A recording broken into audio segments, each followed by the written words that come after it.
He's asking him to accept his hospitality. And he says, I will take a loaf of bread and you will satisfy yourselves. And then you continue on, meaning I'm not going to delay you. Because you came with my proximity of your servant. They said, yes, you should do exactly as you're requesting. We accept your invitation.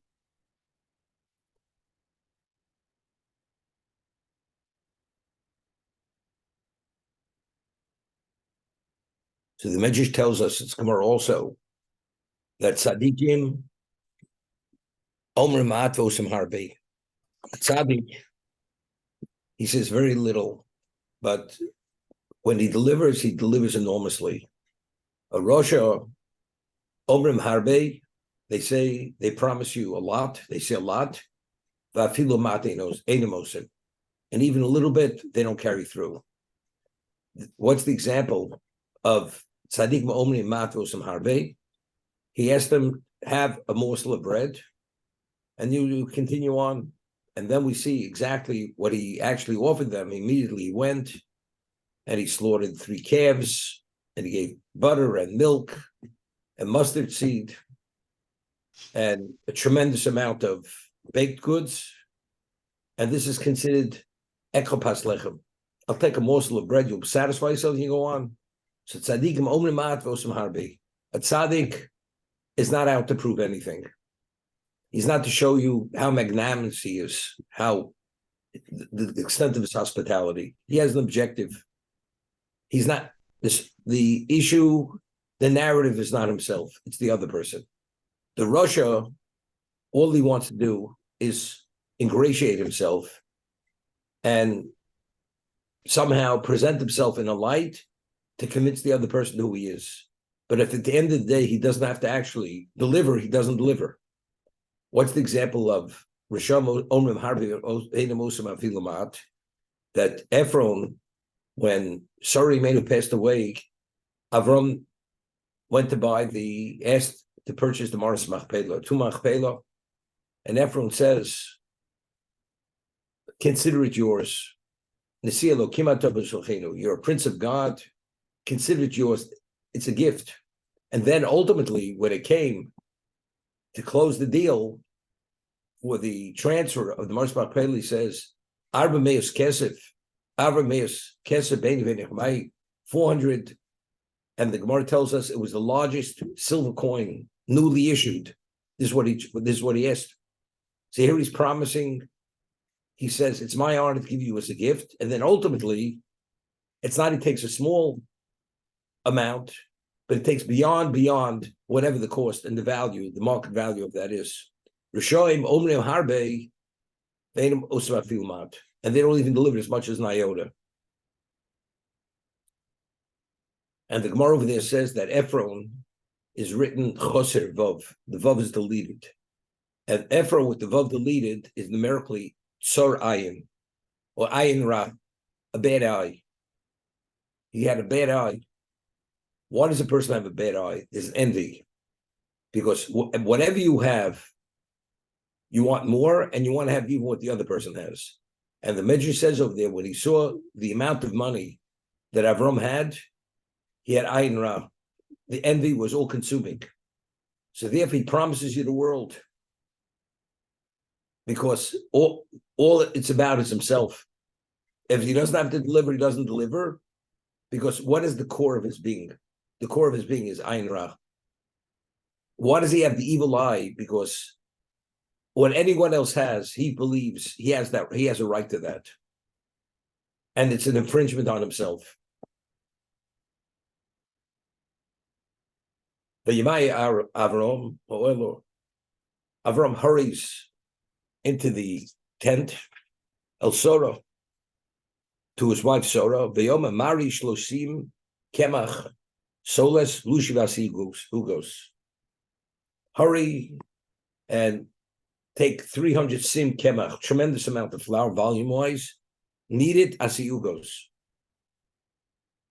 Now, Sorry, Menu, at this point, is how old? She's 89 years old. And he's telling her, Mari Shloshim Kemach Solas Asivus. Could you imagine a woman her age needing this amount of flour, this amount of dough? You should make these cakes for these people. Meaning, we'll see the hospitality here is only Avraham himself. He goes and slaughters the three calves. He's involved. He's giving directives. Give it to your head of your household. He could have summoned Eliezer. We have a guest, take care of everything. Eliezer was very qualified and capable to oversee this hospitality. But Avraham was involved in every aspect of hospitality. Because when the host hosts and is involved, what does it communicate to the guest? You're special. Nothing less than the host himself. It's not being delegated to anybody else but myself. I'm doing it myself. To give the guest that special value. You have that degree of importance that I do it myself.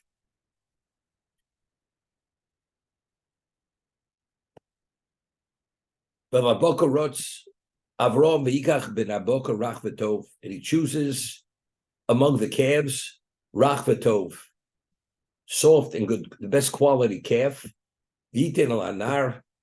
And he gave it to the lad. We'll see over here. He gave it to Ishmael. And he prepared. And everything is vayimai. He's rushing. He's hurrying. Because he doesn't want to delay the guests. He's valuing exactly what they said. Because he says, I don't want to delay you.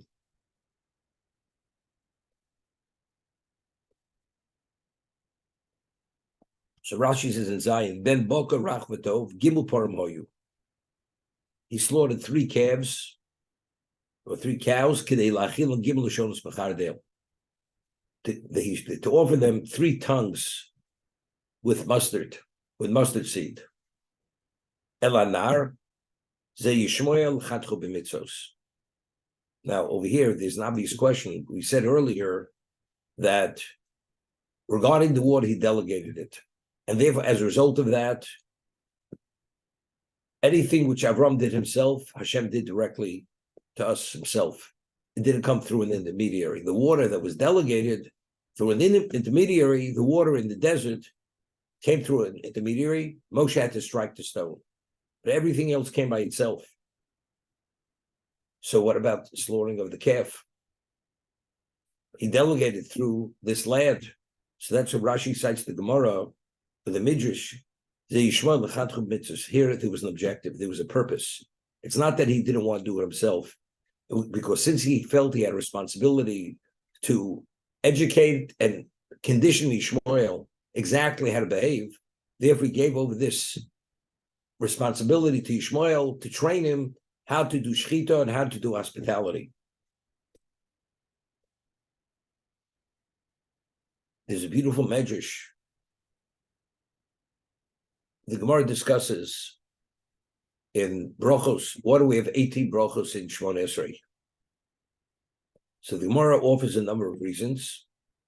One reason is because in the spinal column, there are 18 vertebrae, and since one has to bow, unless you have separate vertebrae, the spine is not flexible. You're not able to bow. So the 18 brachos in the Shmon Esrei correspond to 18 vertebrae in the spinal column. Because David Melch says in Tehillim, Kol atzmosai tomar Hashem nichamochu. We said in Nishmas every Shabbos. It's pasuk in Tehillim, Kol atzmosai tomar Hashem nichamochu. All my bones say to Hashem, who is as great as you? Nichamocha. So since the spinal column is essential to the human being, its function protects the spinal cord. Therefore, the 18 brachos of Shmon Esrei correspond to the spine. There are 18 vertebrae. Another reason offered in the Gemara is because in Mizmor L'David Hovel Hashem, in that Mizmor, the name of Hashem is mentioned 18 times. So because David Melch mentions in that one Mizmor, that one parak, Hashem's name 18 times, therefore the Anshe Knesset Adola, when they authored the Shmon Esrei, they authored it should have that format or that profile of 18 brachos to correspond to the 18 times he said Yud Kei Vav Kei in Mizmor David. Havel Hashem b'nei Elim, Havel Hashem Kavod V'Oz. In that Mizmor, it's mentioned 18 times. But there's the Medrash Tanchuma offers another reason. It mentions those two, but it mentions another reason. And this reason is mentioned even before the other two, because in the Torah, how many times do you think Avraham, Yitzchak, Yaakov mentioned together? Avraham, Yitzchak, Yaakov. It's mentioned 18 times in the Torah. So to correspond to the times Avraham, Yitzchak, Yaakov are mentioned in the Torah, therefore, Anshe Knesset know when they offered the Abidah, they authored it with 18 brachos to correspond to the 18 times Avraham, Yitzchak, Yaakov are mentioned in the Torah. That's the Medrash Tanchuma. Now, what relevance does that have? So you'd say, what is the opening bracha of Shemon Esrei? Avos, Elokei Avraham, Elokei Yitzchak, Elokei Yaakov, and it concludes Mogen Avraham.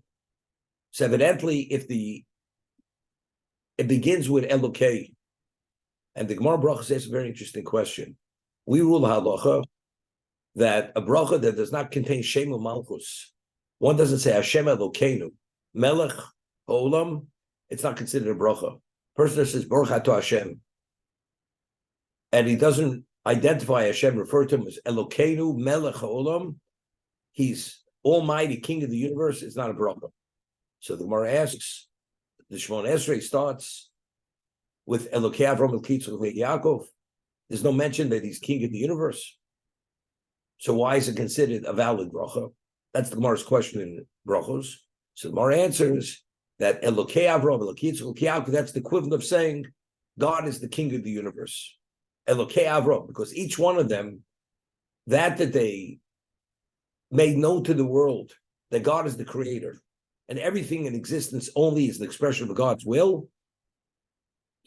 Identifying Hashem with Elokei Avraham, Elokei Yitzchak, Yaakov, that is the equivalent of saying Hashem Elokeinu Melech Haolam. That is the opening bracha of the Shemon Esrei.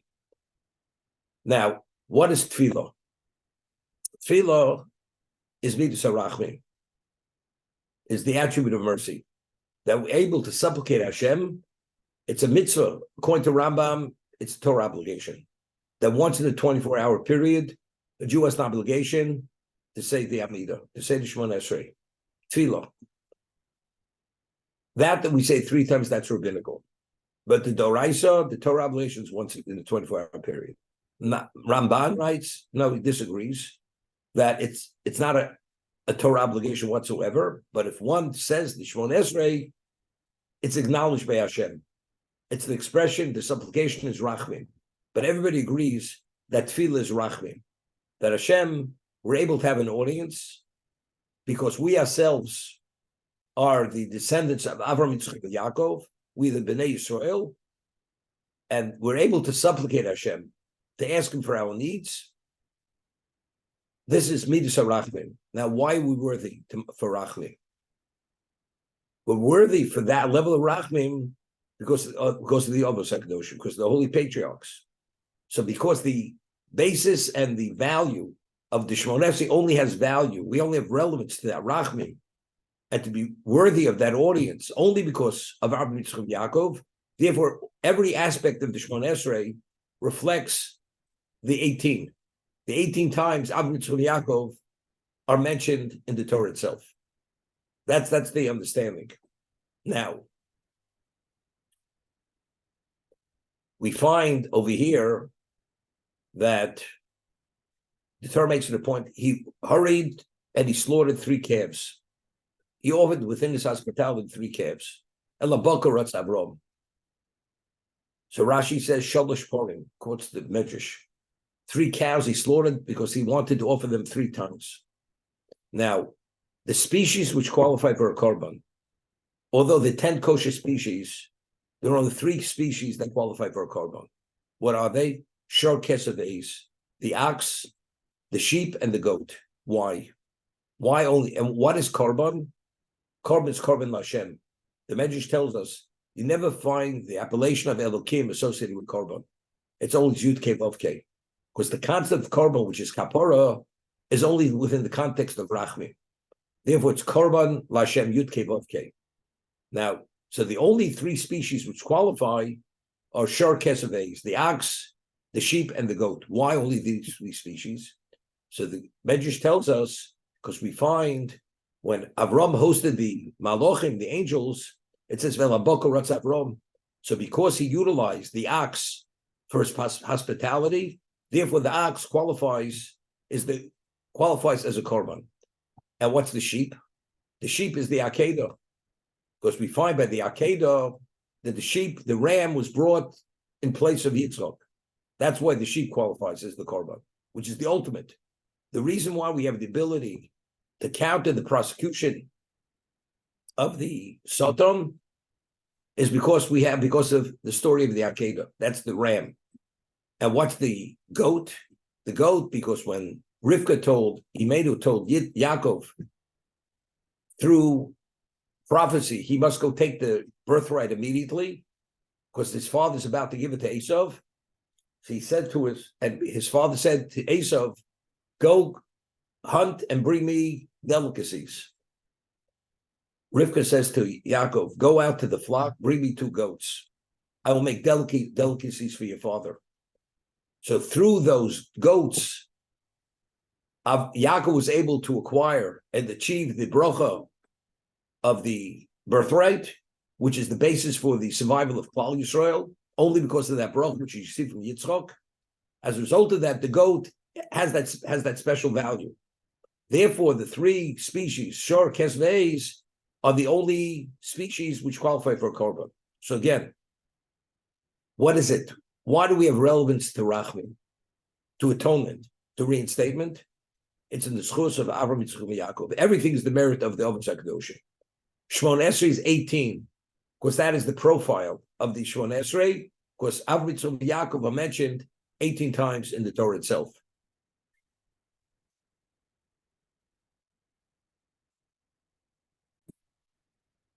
We find that Yaakov, when he was the Har Moriah, he had taken, and he went to sleep, he had taken 12 stones, and he put the 12 stones around his head. And when he awoken, it says, Vayikacho Evan. When he went to sleep, there were stones. When he woke up, there was 1 stone. Vayikacho Evan.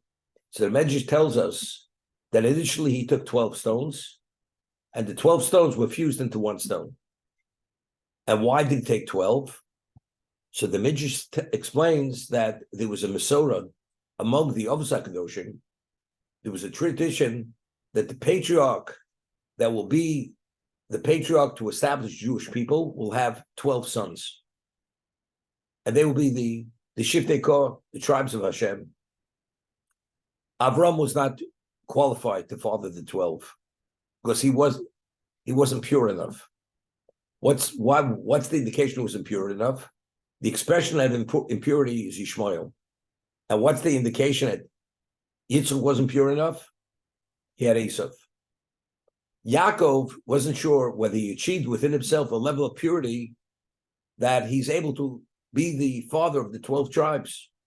So he said to himself, if the stones we fused into one, the 12 stones, that will be an indication I will be the final patriarch. I'll be the father of Jewish people. And if they don't, that means there's going to be a 4th patriarch. When he awoke, he saw that all 12 turned into 1, were fused into 1. And therefore, it was confirmed to him that he will be the father of Klal Yisrael, the father of the Shvatim. And therefore it says, Vayisa Raglov. He when he realized that, he was like walking on air. That's how excited he was, understanding that he will be the patriarch of the 3, most special. So the Medrash says, what did Hashem do with that stone? The stone, the 12 that were fused into 1, what did he do with that stone? So the Medrash tells us he took this stone and he sunk it to the center of existence. And that is the Even Apina. That is the cornerstone of existence. That stone is the cornerstone of existence. And then the Midrash goes on to say, why do we have 12 hours in the day and 12 hours at night? Why 12? Because the Shiftei Kor are 12. And why do you have 12 months of the year? because the shiftei kor. And why do you have 12 signs in the zodiac?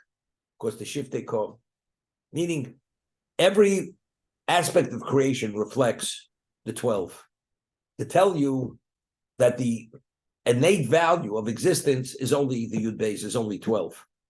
This is Bereshis Bara Elokim.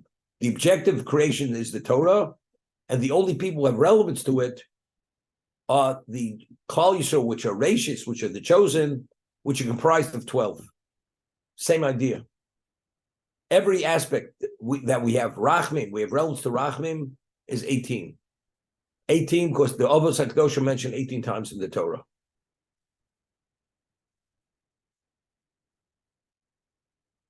Okay.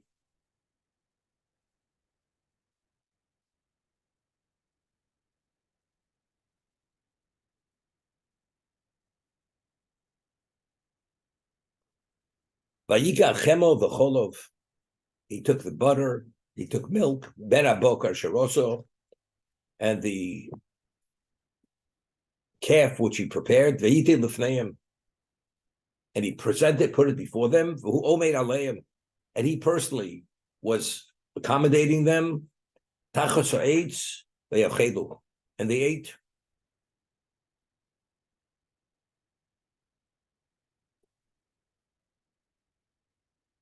So Rashi says, what's v'yachelu? They're angels. Angels don't eat. They have no need to eat. So I had mentioned yesterday that there's an argument in the Medrash whether when they came in human form, did Hashem create that they were inner organs, that they actually benefited from the food. So the hospitality should have value. So Rashi says, v'yachelu nirkmo she'ochlu. They only made it appear as if they were eating. Here we see that when you're in a certain location, you should behave similarly as the location. Since they're among humans and they appear to be humans, therefore they behave as humans.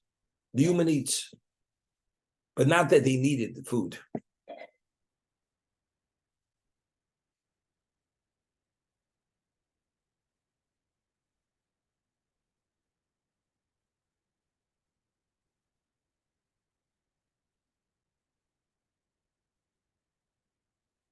What Alan mentioned yesterday, that there's a Kal V'chomer, we find that Ammon and Moab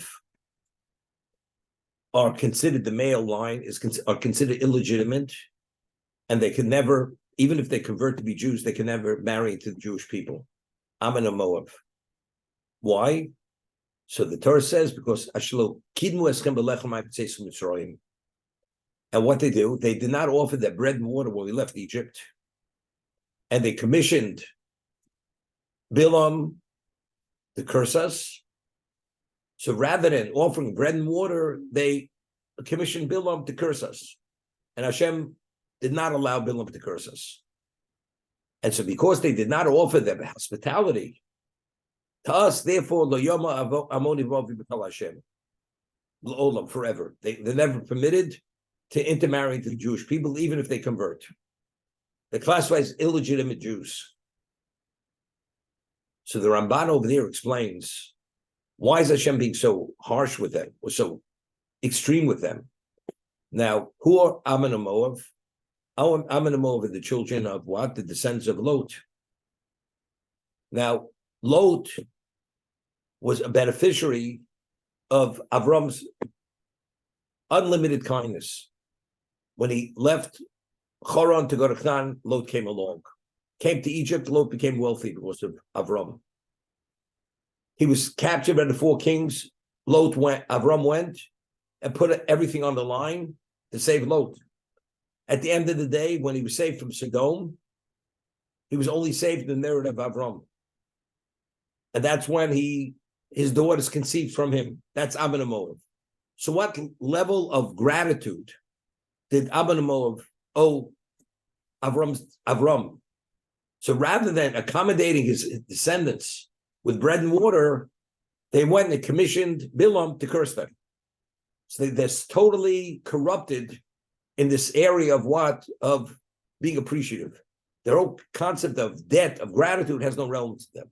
Hashem says, therefore, you will never marry into my children. You cannot dilute the chesed of my children.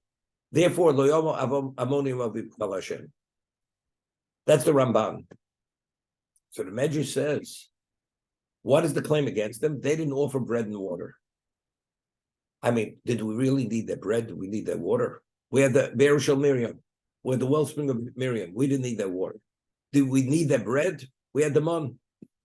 Every Jew had a sufficient amount of mun, because when we gathered, it says, Hamar belo hirbevav, mamit lo himit. As much as he gathered, always every person had exactly the amount that he needed. So we did not need that bread. We did not need that water. So what is the Torah saying? The people who did not offer their hospitality, their bread and water, although we didn't need it. And yet the Torah says, Lo yavu amon ve'oviv kal Hashem. So if a person truly is in need of one's hospitality and he denies it, how much more, or how, to the degree, he's definitely has culpability and has liability. Because here, the material we didn't need, the bread and water. But it was at another level. What's the level? The level is, if we're wandering for 40 years in the desert, rather than wanting to curse us, at least it should have been a medium to offer your hospitality. Not that we needed the bread and water, but if a person truly needs the bread and water for survival, and you deny it, definitely that person will be culpable for denying that. That's Aman Moav. What is Avraham Avinu? Avraham Avinu offered his hospitality to angels. They're not in need of what? Of anything material.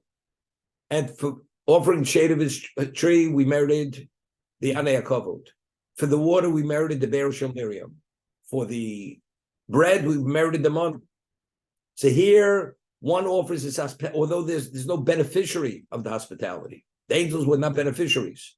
And yet, look, what the reward was, the Anei HaKavod, the Be'er Shel Miriam. And the man, so one who offers his chesed, and the person's in need of it, and is truly a beneficiary, how much, to what degree is that person deserving? Because there was a beneficiary. That's the Medrash. That's the Medrash fully fleshed out, what Alan alluded to yesterday, what he mentioned. Contrasting what happened with Ammon and Moav to what Avram offered the angels.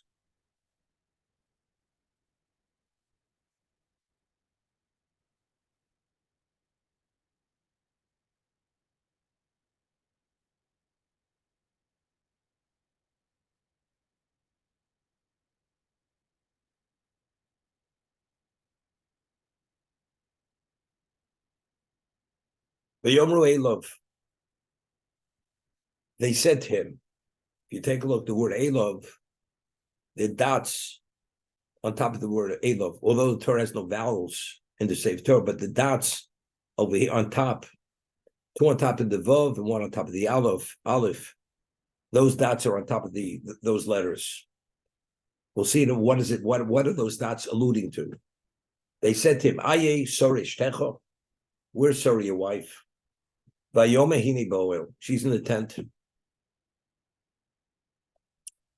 So Rashi says, Vayomru Elov, Nokud al Aleph Yud Vav. Shebe Elov, Tanya Reb Shimon Eloza Omer,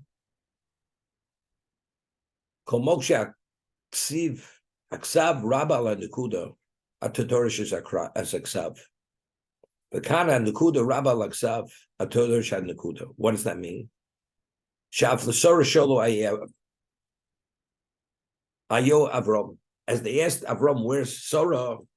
They asked Sora, where's your husband? L'madu she'isha lo adam b'achsan yishalo. Li'isha li'isha, li'isha li'ish. If a person's a guest and you're being hosted, just as appropriate etiquette, you say to the husband, how's your wife?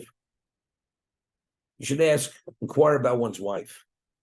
And when you're able to speak to the woman, you say, by the way, how's your husband? Is everything well? Is he doing well?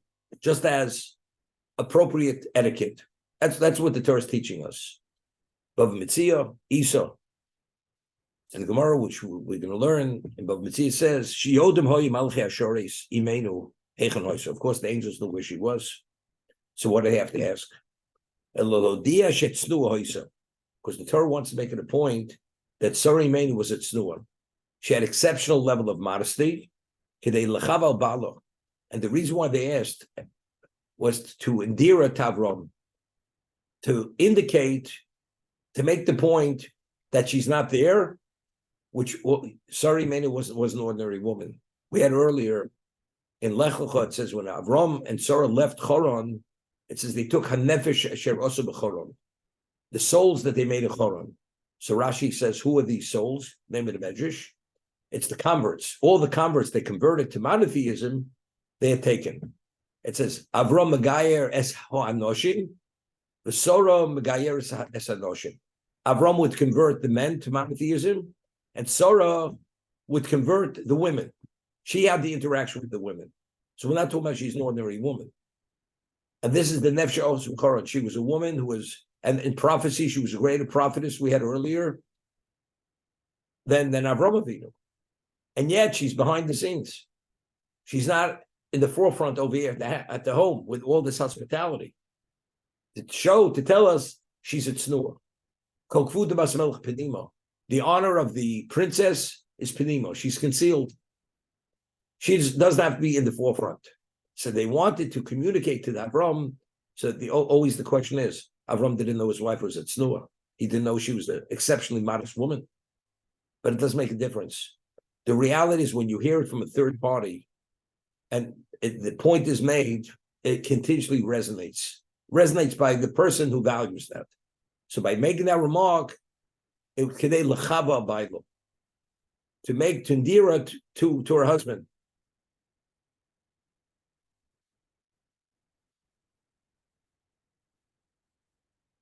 I mean, we'll read a little later that when Sarah chuckles and she says, am I going to have a child at this age when my husband is so old? Vadoni's okay.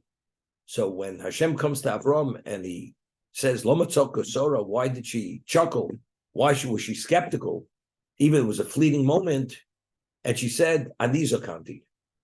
So Hashem did not share with Avram exact what Sarah said. Sarah says, Adoni zokain, my master is old. Is he going to have a child at such an old age? What Hashem says to Sarah, she said, at my age, that I'm so old, am I going to conceive a child? So from here, the Gemara tells us, you're permitted to alter the truth if you have a valid reason. For Shalom Bayis, Hashem altered the truth for Shalom Bayis. Now, how long is Avram and Sarah married? How much have they been through? You think you're going to rock the boat here? By sharing with Avram, Adoni's okay, you think that somehow will put a damper on the relationship. And therefore Hashem goes and Torah makes it a point. He alters the truth, that the takeaway is, for Shalom Bayis, you're permitted to alter the truth. Because you never know how that could touch Avram. But I'm saying, do you think Avram really would be somehow touched by this negatively? It would affect their relationship. We're saying, so you see two sides of the equation. Why did the Malachim ask, where is Sarah? To point out to what degree she's modest. To endear her to her husband. I mean, she wasn't endeared. I mean, the way Avram, we said he pitched his wife's tent before his own tent. And whatever he did, I mean, he definitely valued Sarah to the nth degree.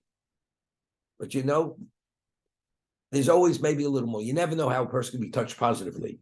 If that remark could touch him even more positively, you make that remark. And in the negative, you never know. But it's Avram, you never know. So I always say, you know, people, they go to other people's houses and they make like a remark, a cute remark. It's cute. But you never know what the ramification of that remark is. I'll tell you a story many years ago. There was some person in Yad Avram, it was David Shweki, and he tells over a story that, you know, by the Syrians, the interior decorator comes every 3 years to redo the house. You know, even if you don't get a new couch, it's reupholstered. You know, there's a whole. So there was a Syrian, and his wife wanted to redo the house. You know, it's been 3 years. So husband says everything's beautiful. There's no need. So somebody comes in to the house, a friend of theirs. He says, "You mean you haven't redone the upholstery yet?" It's 3 years. He meant it as jokingly. So when the person left, the wife says to him, "You see, I've been telling you we have to redo. We have to get the decorator to come in here." This man made the remark. The man never meant anything, but you never know what that could cause. There was an argument or whatever it is, a disagreement between the husband and wife.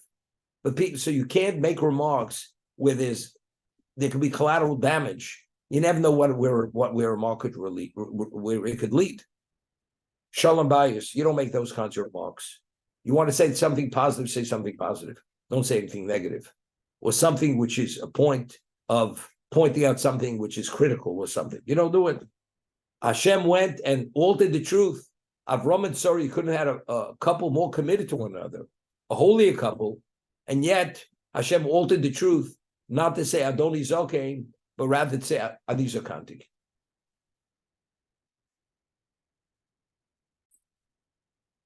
It was the third day after circumcision, so the wound was still raw, and it says he ran towards the wayfarers, and it says ran 3 times, and Hashem says, because you ran, despite your infirmity, to do the mitzvah of hospitality, and as we said, what was the objective? Because Avram felt that he was denied the ability to engage with people to convince them for monotheism. So the running was the impetus was the pain that he was paying for Chil Hashem. So that you ran 3 times at Kabbalah Torah, it's mentioned Hashem came from 3 directions. 3 directions to correspond to the 3 runnings that he ran initially towards the angels. Then it says he hurried to slaughter the 3 cattle, and he rushed to tell his wife to prepare the bread. So that corresponds. But when he ran, it says,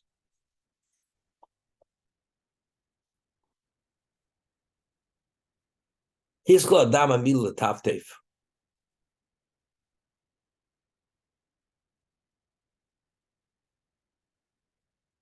The blood started to drip. It was a wound, a raw, fresh wound.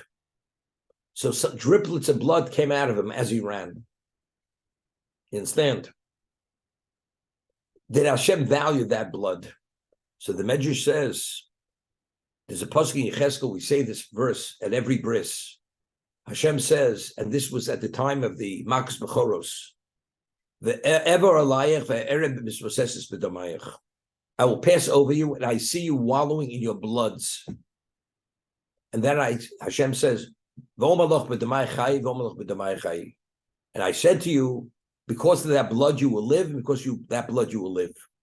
We were protected at the time of Makas Bechoros. We have the Korban Pesach. It says bloods. What's the bloods? The Jews had to circumcise themselves before the Korban Pesach, before they brought the Korban Pesach. And also they had to take the blood of the Korban Pesach, and it says they put it on the lintel and they put it on the doorposts. So why do we merit that protection of the Korban Pesach and the Milah? In the merit that when Avram had run and hurried for the guests, he was totally oblivious to the consequence of that action. Although the blood was dripping, he had driplets of blood were coming out of him, he did it anyway, because he was totally consumed with this objective to engage with these wayfarers. So in the merit of that, we have that. That's one of the ramifications of this commitment, this pain that he was paying to do for Hashem. Okay, that's the medrash.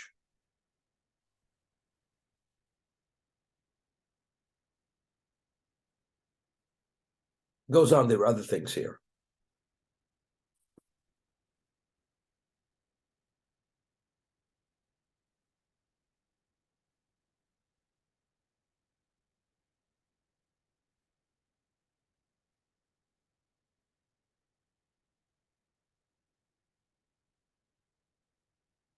Okay. Avraham was informed at the time that he was circumcised, that he was given the command to circumcise himself, that ultimately he's going to have a son, and he should call him Yitzchak. He should name him Yitzchak.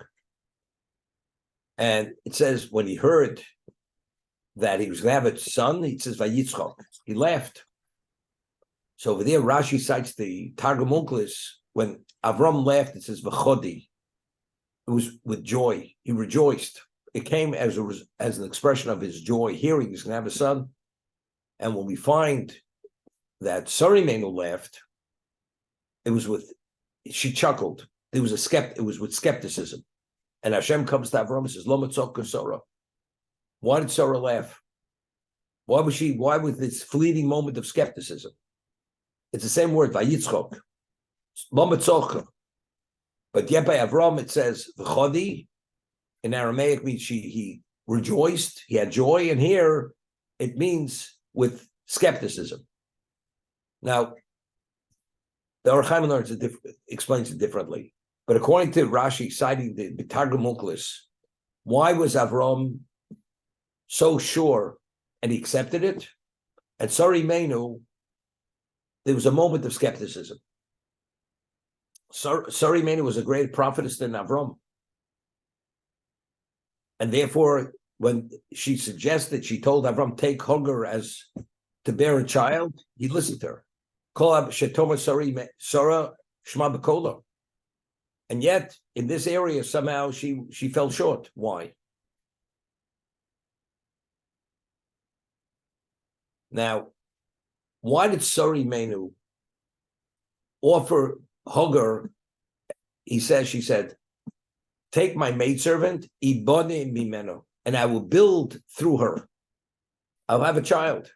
I mean, if Yishmael is born from Hagar, how's that her child? She said, well, because Hagar is her chattel, is her slave, but it's not her child. It's the child of the slave woman. So what's ibone mimeno? So the way we explained in the past, now, Sarah Imenu had believed that the reason why she didn't merit to have a child, that since she's ultimately going to be the matriarch of the Jewish people, she has to be at a certain level of development, spiritually speaking, before she's worthy to conceive that child. So now, why don't we see our shortcomings?